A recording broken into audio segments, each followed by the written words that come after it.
Welcome to focus Anantha news. ముందుగా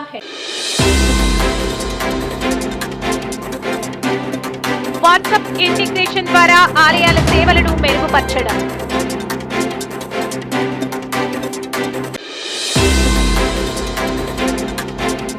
ఇటీవల ఆంధ్రప్రదేశ్లోని 5 గ్రామాలలో బర్డ్ ఫ్లూ వ్యాధి.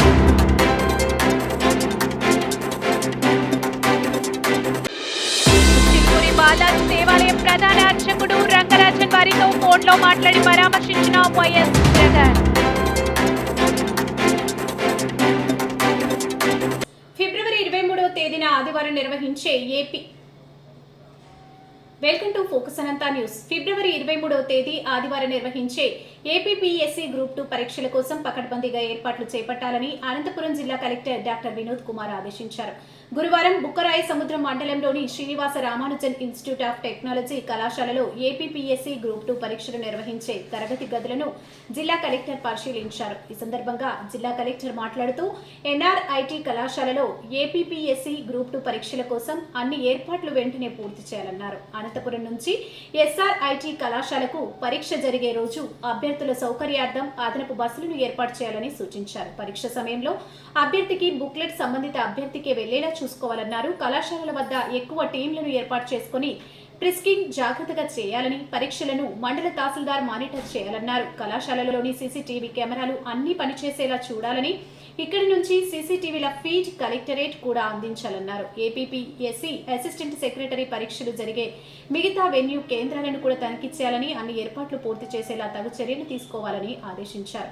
అనంతరం కళాశాలలోని స్ట్రాంగ్ రూమ్ ని జిల్లా కలెక్టర్ పరిశీలన చేశారు. ఈ కార్యక్రమంలో RDO Keshavanaidu, PRS E Zaheer Aslam, APPSC assistant secretary SN Sharif, SO Shankar Rao, SRIT group 2 పరీక్షల chief superintendent G Balakrishna, additional chief superintendent U Srinivas, tahsildar Punyavathi, SI Seshagiri తదితరులు పాల్గొన్నారు.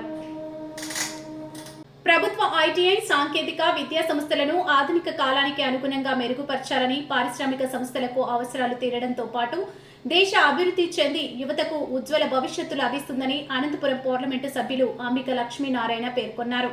గురువారం అనంతపురం నగరంలోని ప్రభుత్వ ఐటీఐ బాలికల సాంకేతిక విద్యా సంస్థల ఎంపీ సందర్శించారు.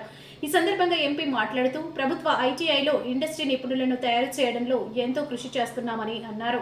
ఈ ఆధునిక కాలానికి తగ్గట్టుగా సాంకేతిక విద్యను మరింత అభివృద్ధి చేసుకుంటే విద్యార్థులకు ఎన్నో అవకాశాలు లభిస్తాయన్నారు. ఈ సందర్భంగా ఐటీఐ ఉపాధ్యాయులకు, విద్యార్థులకు తగు సూచనలు తెలియజేశారు. అలాగే తన వంతు ఈ ప్రభుత్వ సంస్థలకు సహాయ సహకారాలు అందిస్తానని అన్నారు. కాంపౌండ్ వాల్ నిర్మాణానికి నిధులు ఇప్పించాలని ఉపాధ్యాయులు ఎంపీని కోరారు. అనంతరం డిజిటల్ కంప్యూటర్ తరగతులు, వివిధ విభాగాలను ఎంపీ సందర్శించారు. ఈ కార్యక్రమంలో జిల్లా బీసీ సంక్షేమ అధికారి ఖుష్బు కొటారి, ప్రభుత్వ బాలికల బాలుర ఐటీఐ సంస్థల ప్రిన్సిపాల్ రామ్మూర్తి, ఉపాధ్యాయులు నందకుమార్, గాయత్రీదేవి, మురళీధర్, రంజిత్ కుమార్ తదితరులు పాల్గొన్నారు.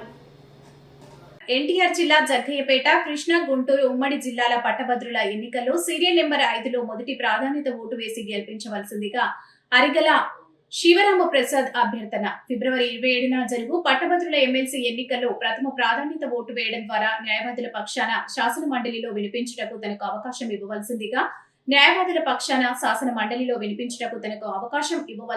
న్యాయవాదుల సమస్యల పరిష్కారానికి బాటలు వేయవలసిందిగా Vijayawada bar association general secretary Arigala Sivaram Prasad విజ్ఞప్తి చేశారు. ఎన్నికల ప్రచారంలో భాగంగా బుధవారం జగ్గయ్యపేట బార్ అసోసియేషన్ హాల్లో బార్ అసోసియేషన్ అధ్యక్షులు అన్నేపాగా సుందర్రావు నేతృత్వంలో జరిగిన సమావేశంలో మాట్లాడుతూ న్యాయవాదుల రక్షణ చట్టం అమలుకై రాజీ లేని పోరాటం చేస్తానని అన్నారు. జయశంకర్ భూపాల్పల్లి జిల్లా కేంద్రంలోని భూపాల్పల్లి టీఎస్ఆర్టీసీ డిపో మేనేజర్ ఆధ్వర్యంలో నడుస్తున్నటువంటి బస్ నెంబర్ ఏపీ 36Z014 గల బస్సు ఉదయం 7 గంటలకు భూపాల్పల్లి నుండి ఆజం నగర్, కృష్ణరావుపేట వెళ్తుంటే కమలాపూర్ స్టేజ్ మీద బస్ ఎక్కి నాగారంలో దిగాలని, ఆధార్ కార్డు ఇస్తే నడవదని బలవంతంగా బస్సు నుండి అందరూ చూస్తుంటే దిగమని కిందికి నెట్టడం జరిగింది. బస్సులోని వారు చెప్పినా వినకుండా కండక్టర్ వెంకటేశ్వర్లు ఫోన్ పేలో డబ్బులు కొట్టించుకున్నారు. ఫ్రీ బస్సులో కూడా ప్రజలను మోసం చేస్తున్న కండక్టర్లు వెంకటేశ్వర్లు. ఈ విషయం తక్షణమే డిపో మేనేజర్ కు తెలుపగా వారు అడిగినవి అన్ని పంపించాం. వారి నుండి ఎలాంటి స్పందన రాలేదు. ఫోన్ చేసినా కూడా లిఫ్ట్ చేయడం లేదు.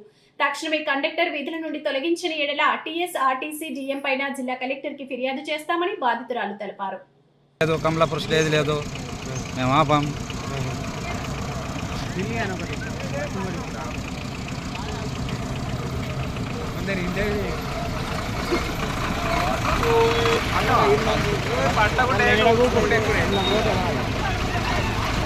లేడవాడు